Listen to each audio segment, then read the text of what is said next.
Welcome into another promising to be spirited edition of the Cubs REKAP Podcast, the presentation of our REKAP channel here on YouTube, and available audio only everywhere you get your favorite podcast with my partner, Gordon Wittenmeyer. I'm David Kaplan. All right, Gordon, let's get into this right away. We had lunch together today, and we had a chance to chat some baseball. We see Rhys Hoskins off the board, Aroldis Chapman off the board, and the Cubs, well, their checkbook is still in Jed's top drawer. So I am still going to take the same stance. When you report on the 15th or 14th of February, if the club then looks like it does today, I'm going to light Jed up. And I think that's how every fan feels about it. What do you say? Yada, yada, yada. Wow. It's too bad these guys don't have a Cubs convention every friggin' week, because maybe they'd sign a few more players than like one free agent and one trade. I mean, come on, man. Yeah, you're right, technically. But Jesus, man, look, this week alone, right? The Pirates go sign Chapman to $10-something million. He might be a sign and flip guy, but they've got just enough talent on that roster. And they won. Remember, they only finished, I think, 6 games back of the Cubs last year, something like that, 6-7 games back. And they've got some young talent. They're kind of laying in there. They were the one team last week where we said, okay, we didn't include them when we said there might be 4 teams trying to win. We know what the Cardinals are trying to do. And, you know, they were the ones that finished in last place last year. And the friggin' Brewers just got potential Cub target Rhys Hoskins and signed him to replace Rowdy Tellez. By the way, where did Rowdy Tellez go? Elsewhere in the division, over to Pittsburgh. Oh, who cares? He's Rowdy Tellez, man. That's fine. But don't underestimate this. With one of only 5 teams last year won more than 90 games. The freaking Brewers were one of them. We thought when Counsell left, and, you know, you got Corbin Burns is a short timer, Willie Adames a short timer. Last year, they pissed off Burns big time when they took him to arbitration and got, you know, we know how that goes, right? A lot of times guys don't like hearing what comes out in those hearings. And he was a guy that won a Cy Young for him, and they take him to arbitration. This year they got it done with him. They got it done with Adames. And here they are filling bona fide holes with bona fide players. I'm telling you, man, they may not win the division. The Cubs may be better than them now. I don't know. We'll have to see how it plays out, but they're not going away. And for the Cubs to just, I don't know, man, I'd be, if I was the Kool-Aid drinking fan that you are, man, my Kool-Aid be all over the floor right now, because I'd be pretty frustrated, if not pissed off. Okay, but now you're the one speaking like a fan, and I am the one taking a very measured, well thought out, lucid approach, because guess what? They don't have a freaking game today on the 24th of January. They don't play until the end of March, and they don't report until mid-February. Pump the brakes, Sparky. Let me 150 guys still on the market. Let me just remind you of something that we've already talked about in the past on when it comes to this team, particularly in this division. I spent 7 years in Minnesota covering that team, back when the revenue disparities were even greater, and when that was a big time, small market approach team. What they did is what the Cubs did.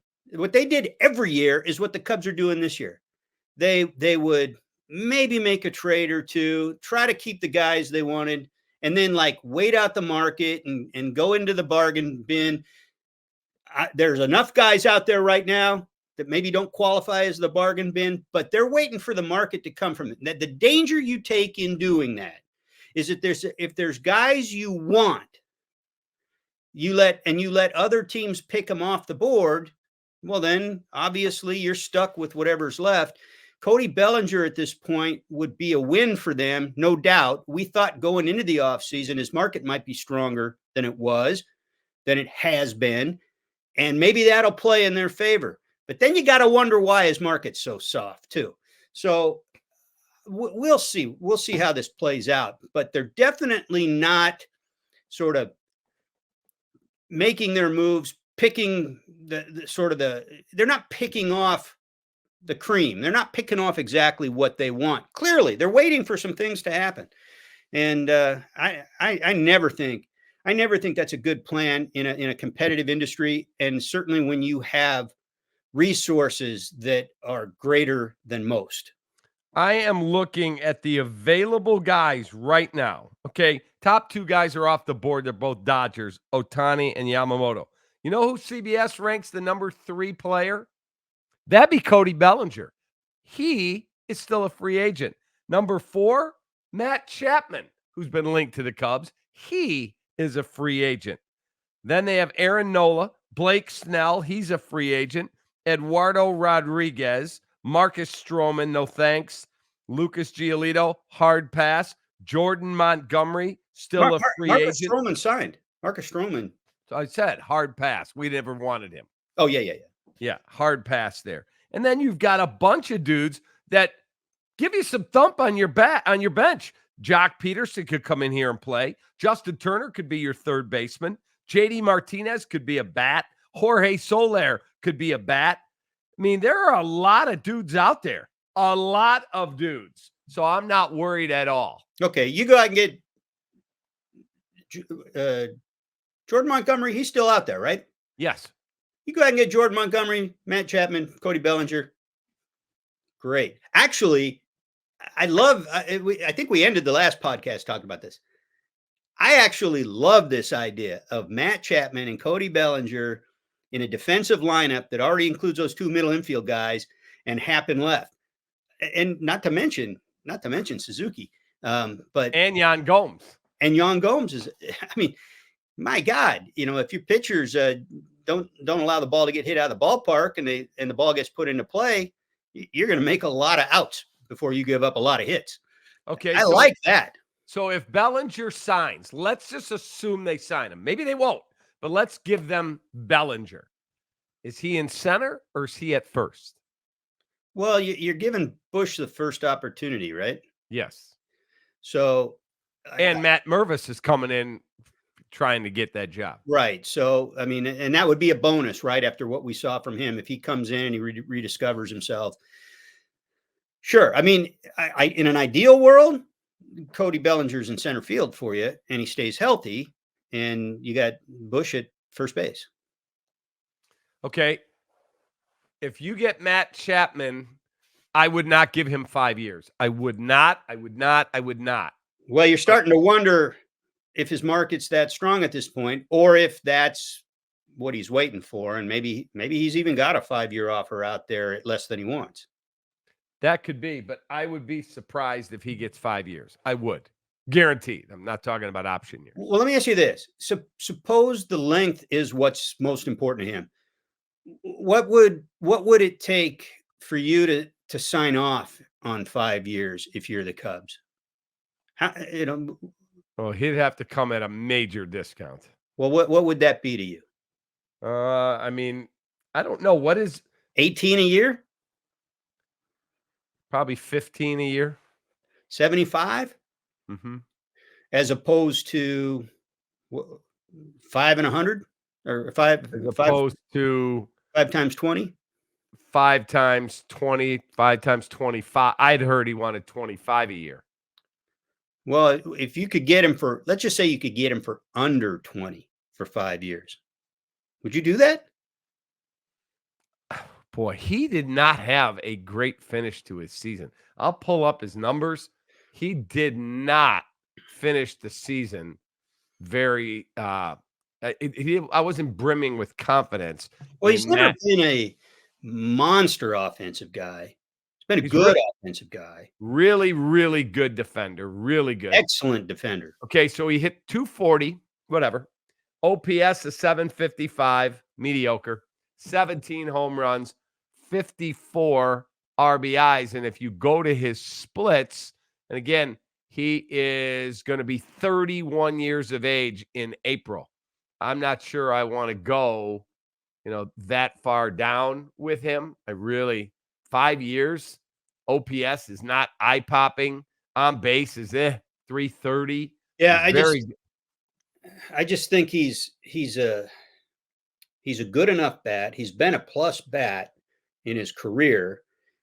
and he's a plus defender, and Now, that's a big deal to the type of team you have. now at Wrigley, he might hit more home runs because in 21 with 20 with Oakland, that was the pandemic year. The year before that, he hit 36 home runs, drove in 91.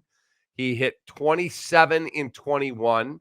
He hit 27 in 22. He plummeted to 17 in 2023.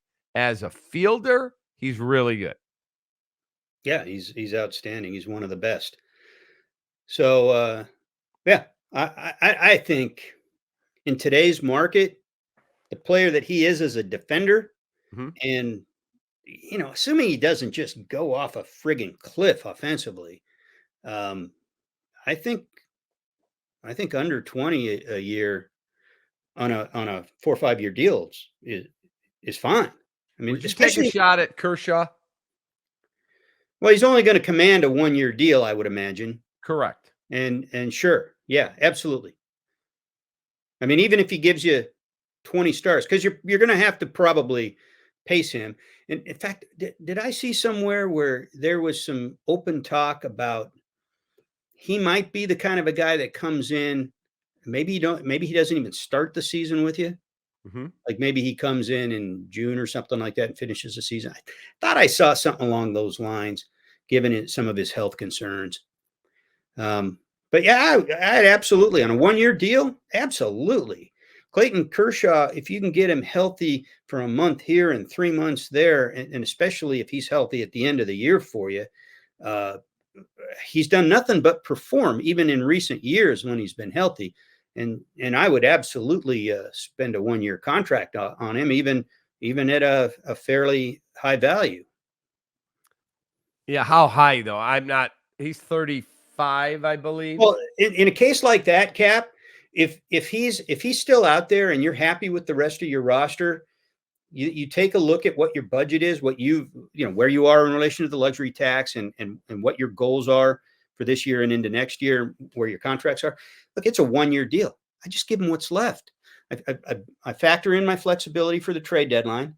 And, if I've got 20 left, I'll play with that. I mean, I'll consider that house money for a 1 year deal for a guy like that. If I've got everything else answered on my roster that I want answered. Yeah, I'm surprised that the Dodgers did not get something done with him. With as much money as they have to spend, and now they just signed James Paxton, which would lead me to believe there is no reunion with Clayton Kershaw. Why? Yeah. I don't know. Well, it leads me to believe two possible things, and maybe both. He might not be healthy. He might not be healthy, and that goes back to this thing that I was talking about, where because of some of his health concerns, he might be a guy you don't sign for the beginning of the year. You understand you're going to give him 6 extra weeks or 8 extra weeks or whatever it is. Could be a case like that. Also could be a case where he finally has just decided he wants to play at home, and the Rangers are in a position to do that for him. And they're trying to maybe they're waiting on Montgomery. I don't know what they're waiting on, but maybe that's the deal. Maybe it's maybe that's in the works right now, even now that Paxton's going to the Dodgers. Maybe, but again, they're trying to get Jordan Montgomery done, and they've dealt with TV issues with their TV network. So let's get back into the Cubs. But here's the other thing about that TV network thing. Not only does Bally think it might have a lifeline, although the Rangers were one of the teams they cut out. But if you're going to try to leverage anything for your TV rights, if you're the Rangers, you're leveraging that World Series championship. And what you don't want to do is wind up missing the playoffs this year. You want to stay in contention as you try to leverage that moving forward. So if we look at the Cubs right now, and people are listening, whether they're in their car, they're sitting having coffee, they're set behind the plate with Amaya backing up Yan Gomes. They're rolling the dice at first base right now. Now, Christopher Morel could also be a guy there if the two young kids, Bush and Mervis, don't work out. They're locked in at second and short. The one big hole in the infield, because they have Morel, they could piecemeal first base. Who the hell is going to play third? Go back to Matt Chapman. Maybe he's worth a little more to the Cubs than he is some other teams. Maybe it's worth taking that chance right now. These are things you have to consider if you're trying to win. Would you bring Tim Anderson here and play him No. at third? No. I wouldn't either. No, I mean, there's just too much water under the bridge when it comes to some of the things that went on the South Side, where he left it, and he's not going to escape that. He's a better fit almost anywhere else than Chicago. But if he comes here, he's just going to have to answer all those South Side questions. Yeah, he doesn't need that in his life. Yeah. So it's Matt Chapman. Okay, in the outfield, Ian Happ, who I think would tell you by his own standards, he was not as good in 23 as he was in 22. Got to be better. I know he won a Gold Glove. My eye test, and I love Ian. I'm a big fan of Ian, the guy. He was not as good in 23 as he was in 22. Defensively too, right? Yeah. That's what I'm talking about. That's my take too. Yeah, I was actually surprised that he won the Gold Glove. Yeah, it was more reputational because he's really good. Yeah, than it was as deserved as it was in 2022. Center field. If you don't sign Cody Bellinger, and I think they will, but if they don't, who the H is in center? You don't want to hand that job to PCA going into camp. No, because if he struggles, who the hell are you playing there? Right. And not only that, but now you've put the pressure on him, and we saw what it looks like when he struggles. So he's got a lot to prove, and that's how he has to go into camp. He has to go into camp where the job is somebody else's to lose, and he's got to take it if he's going to get it. You can't. There's no way to give him the job. Best case scenario is obviously they get Bellinger or somebody else, and then allow him to sit in the wings for that spot. Yeah, I believe Jed's really bright. I believe Jed's really good. And I don't believe he's very aggressive. I don't believe he's proactive. I don't believe he'd cut your throat to win the way Theo would. And I think that's what we're watching.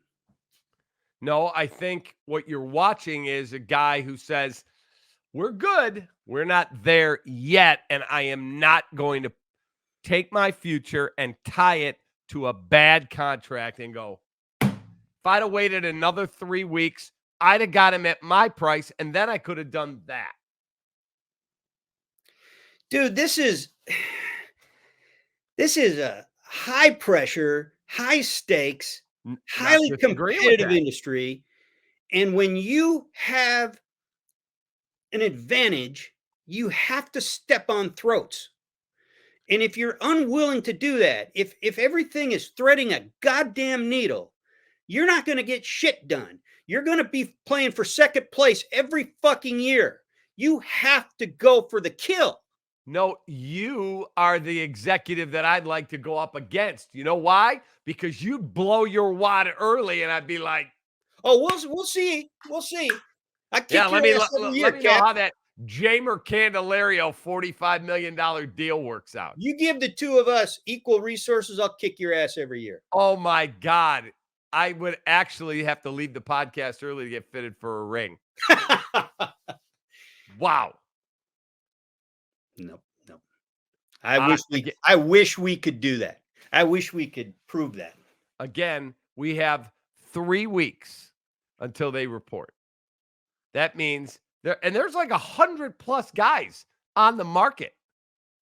Guys are going to start calling, going, I'll take that $5 million offer. I'll take that offer. That's what's going to happen. The Cubs remains to be seen. We'll see what happens. In your point stands. Like, your point can't be disproved until the market clears and we're into spring training or into the season. But until then, I'm really skeptical of how they're operating this winter. I think the Imanaga move is a good one. But if that's supposed to be their big shake it up, going to put us over the top move, then I think they're only treading water. I mean, Marcus Stroman wasn't a fit. Marcus Stroman, they're under the circumstances, they're better off parting ways. He's a better fit where he went. All that's great. But All they did was replace Marcus Stroman, more or less. And they still, if they go get Cody Bellinger, all they've done is replace Cody Bellinger. So tell me where they're getting better, Cap, than they were last year. Well, I think that Nico Hoerner is going to be a better player this year as he continues to So develop. you're counting on in-house improvement. And even for guys Suzuki should be a lot better. Yeah, Suzuki's going into his third year, and he was already a veteran when they signed him. Nico Hoerner is a damn good player. I'll take him as is. I don't need him to get better. I certainly can't. I wouldn't count on him to get better because he's Suzuki will be better. He missed the first 6 weeks of the season, and he finished as one of the 4 best players the last 80, 90 days of the season. Let's see. Offensively.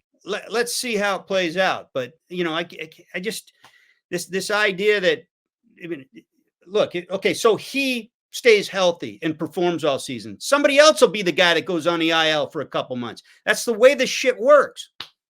You're telling me their pitching staff isn't going to be markedly better? I'll tell you the one key to that pitching staff right now, as we sit here right now, if they were Jameson Taillon. It's Jameson Taillon because of this and only this. He becomes the de facto free agent going into this season that he never became going into last season. He becomes the contributor because he's not going to get any worse, right? So if he becomes the guy that he's been most of his career in 2024, he becomes the addition to the rotation. So that guy right there, yes, could be a difference maker, but only because he sucked much of the season last year. So tell me where this team, this front office has made this team better this winter. And don't get, the manager, fine, we'll find out, what do they call that? A force multiplier? Fine. We'll see if that's the case, if he's the right guy at the right time and all that. But show me the talent. Show me where their talent has gotten better. If you're counting on in-house improvement, that's not what I'm talking about. That may happen, may not. But where have they improved the team this winter? That's what I haven't seen. And it may yet happen because these free agent seasons are so damn long, but it hasn't happened to this point, and a lot of guys are off the board as much as there's guys still left. But Gordon, you can't dispute the fact that if you see a deal that you think is a bad deal, it doesn't mean you make it so that Gordon feels like, hey, they did something. Because I would not take Candelario for $45 million with your money. There's a lot of guys out there. You could have, I'll tell you one thing that they could have done, and this maybe is a philosophy thing. I don't know. There are a lot of 1-year, 2-year deals out there for pitchers that could have fairly significantly bolstered your depth, bolstered the strength. One of the things we saw happen last year was when some guys struggled in the rotation, the end of their rotation, they didn't have enough guys at the end of their rotation. The bullpen sucked in the beginning. It got its feet under it. Some guys performed, and then it sucked again because they didn't have enough depth there. They didn't have enough guys to cover enough innings.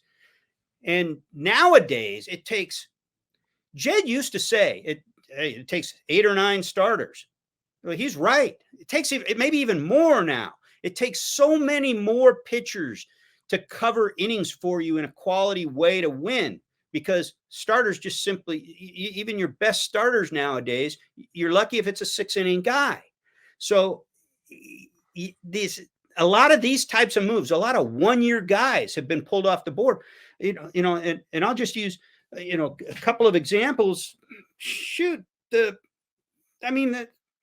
Reds went and got Nick Martinez, a 2-year, $20-something million deal, and he's got an opt-out on it. He's going to opt out. There's a guy who you take a look at what he did the last 2 years. He performed when he started. He performed in relief for 2 years. This is a guy that would be a linchpin for you. You need guys like that. I don't know why the Reds were able to get him and the Cubs weren't, unless they didn't try. Brent Suter's another guy. Brent Suter said the Cubs talked to him. He went with his hometown team. That happens. So So the Cubs apparently were in the market for some of these types of depth guys. So where are they? How come you didn't get him? Don't tell me that, well, I didn't want to pay $5 million for Brent Suter because that's a bad deal. No, it ain't. Not on a 1-year deal if it means you get the guy you want. So I'm looking at who's available. Like, there are some guys out there that I can get that maybe the price comes down a little bit. Why wouldn't I want Justin Turner? Concerned about, I got to wait for the price to come down. You got a bunch of money to work with. And it doesn't matter. It does not matter. If I go look at a house with my wife and the house is my budget up there and the house, it's okay. I could see myself in that house for a while and the price is overinflated.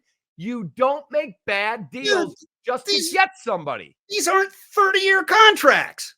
Doesn't matter. Justin Turner is turning 40. I'm not going to overpay him. You know what matters? Winning. And you know what matters? When you're on the north side of friggin' Chicago, it means that I'm selling you as a fan a high-priced effing ticket. I expect $3 million of your asses in the seats every year, and I'm charging you for that shit-ass network that I'm putting my games on. I'm at least going to give you an effing team that can try to win a division every year. That's my obligation. Matt Chapman, I'm looking it up. The Athletic says he's looking for 5 years, $95 million. I'm not doing that. I'm not. Okay. I'll see you in third place, buddy. The Cubs are better than that. We'll see. I'm looking at the right-handed power bats if I want to use one as a DH.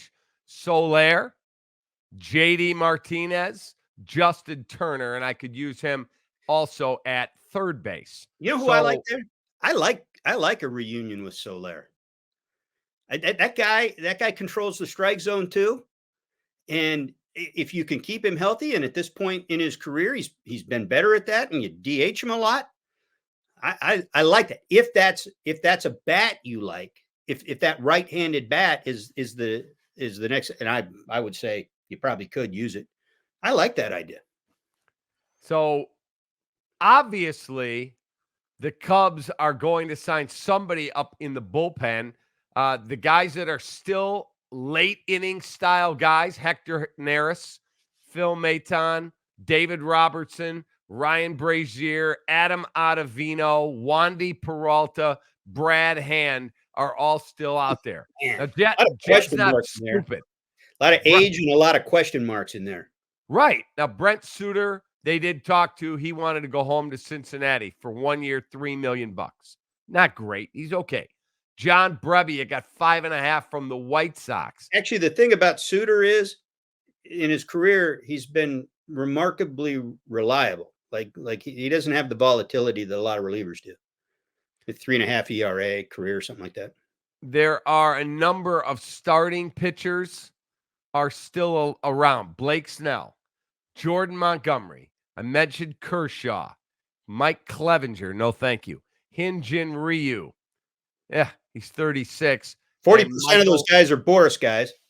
And Michael Lorenzen. You could use him as a starter. I like Michael Lorenzen. So do I. Yeah. That would be a guy I would love to see the Cubs sign. That would be a nice fit. He's not going to – he likes to start. And what happened last year when he finally got the chance in Detroit? Made the All-Star team. He was really good. Yeah. And so I like him coming in, give him a shot to start. If he doesn't earn it, he goes into the bullpen. He becomes a swing man for you. And you need those guys. Everybody says, well, maybe we got this guy is already a swing man. Maybe that guy's already a swing man. Nowadays, you need more than one multiple inning guy in your bullpen to make it all work. And the Cubs have some of that. They have the starters, Steele, Hendricks, Imanaga, Tyone, Smiley, Jordan Wicks. Right. A couple of guys in the wings and the minors. Hayden Wisniewski, Cade Horton coming. Ben Brown coming. Yeah. And I'm thinking of one other. Who's the kid from Mexico? Oh, Assad. Javier Assad. Yeah. So they've got a pretty good pool of long inning, either starter types or middle relief. Right. They need somebody really good at the back end. Yeah, and they got potentially a couple of those too. Assad could be a guy like that. Alzolay has been used as a guy like that. Yep. Michael Lorenzen coming in. I don't guess think he'd wanna Lorenzen's start.